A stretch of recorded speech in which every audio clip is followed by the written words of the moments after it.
Hi ಗೆಳೆಯರೆ, ಎಲ್ಲರಿಗೂ ನಮಸ್ಕಾರ. WPL 2025 ಡೆಲ್ಲಿ ಕ್ಯಾಪಿಟಲ್ಸ್ ತಂಡ ಡೈರೆಕ್ಟ್ ಫೈನಲ್ಗೆ ಎಂಟ್ರಿ ಮತ್ತು RCB, MI ಸೇರಿದಂತೆ ಕೆಲ ತಂಡಗಳು ಹೊರಗೆ. ಮತ್ತು ಹೀಗಿದೆ ನೋಡಿ WPLನ 2025ರ ಪಾಯಿಂಟ್ಸ್ ಟೇಬಲ್. ಹಾಗಾದರೆ ಸುದ್ದಿಯ ಸಂಪೂರ್ಣ ಮಾಹಿತಿ ಏನು? ಹೀಗೆ ಇದರೆಲ್ಲದರ ಬಗ್ಗೆ ಈ ವಿಡಿಯೋದಲ್ಲಿ ಸಂಪೂರ್ಣವಾಗಿ ತಿಳಿಸಿಕೊಡುತ್ತೇನೆ. ಆದ ಕಾರಣ ಈ ವಿಡಿಯೋ ಸಂಪೂರ್ಣವಾಗಿ ನೋಡಿ. ಆದರೆ ಅದಕ್ಕೂ ಮುನ್ನ ನೀವು RCB ಅಭಿಮಾನಿಗಳಾಗಿ ಈ ವಿಡಿಯೋ ನೋಡುತ್ತಿದ್ದರೆ ಈ ವಿಡಿಯೋಕ್ಕೊಂದು ಲೈಕ್ ಮಾಡಿ ಮತ್ತು ಇಂಥ ಹೊಸ ಅಪ್ಡೇಟ್ಗಳಿಗಾಗಿ ನಮ್ಮ ಚಾನಲನ್ನು ಸಬ್ಸ್ಕ್ರೈಬ್ ಮಾಡಿ. ಹೌದು, ವುಮೆನ್ಸ್ ಪ್ರೀಮಿಯರ್ ಲೀಗ್ ಸೀಸನ್ 3ರ ಟೂರ್ನಿಯು ಮುಕ್ತಾಯ ಹಂತಕ್ಕೆ ಬಂದು ನಿಂತಿದೆ. ಈಗಾಗಲೇ ಟೂರ್ನಿಯಿಂದ 2 ತಂಡಗಳು ಹೊರಬಿದ್ದಿದ್ದು 3 ಟೀಮ್ಗಳ ಪ್ಲೇಆಫ್ಗೆ ಪ್ರವೇಶಿಸಿದೆ.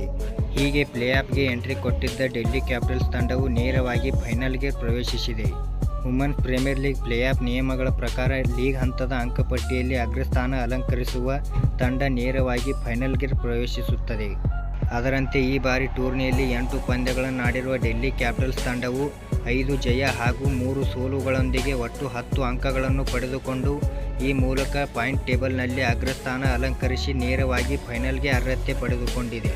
ಇನ್ನು ಡೆಲ್ಲಿ ಕ್ಯಾಪಿಟಲ್ಸ್ ತಂಡವು ಫೈನಲ್ಗೆ ಪ್ರವೇಶಿಸುತ್ತಿರುವುದು ಇದು 3ನೇ ಬಾರಿ. ಅಂದರೆ ಕಳೆದ 2 ಸೀಸನ್ಗಳಲ್ಲೂ DC ಪಡೆ ಫೈನಲ್ ಆಡಿತ್ತು. ಆದರೆ ಮೊದಲ ಸೀಸನ್ನಲ್ಲಿ ಮುಂಬೈ ಇಂಡಿಯನ್ಸ್ ವಿರುದ್ಧ ಸೋತರೆ 2ನೇ ಸೀಸನ್ನಲ್ಲಿ RCB ವಿರುದ್ಧ ಸೋತಿತು. ಇದೀಗ ಮತ್ತೊಮ್ಮೆ ಫೈನಲ್ಗೆ ಲಗ್ಗೆ ಇಟ್ಟಿರುವ ಡೆಲ್ಲಿ ಕ್ಯಾಪಿಟಲ್ಸ್ ತಂಡವು ತನ್ನ ಎದುರಾಳಿಗಾಗಿ ಕಾದು ಕುಳಿತಿದೆ.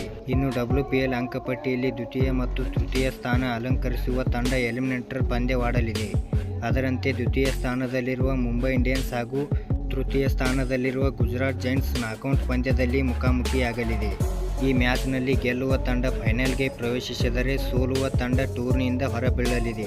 ಹೀಗಾಗಿ ಮುಂದಿನ ಪಂದ್ಯವು ಮುಂಬೈ ಇಂಡಿಯನ್ಸ್ ಹಾಗೂ ಗುಜರಾತ್ ಜೈಂಟ್ಸ್ ತಂಡಗಳ ಪಾಲಿಗೆ ಮಾಡು ಇಲ್ಲವೇ ಮಡಿ ಪಂದ್ಯ. ಧನ್ಯವಾದಗಳು ಇಲ್ಲಿವರೆಗೆ ವಿಡಿಯೋ ನೋಡಿದ್ದಕ್ಕೆ.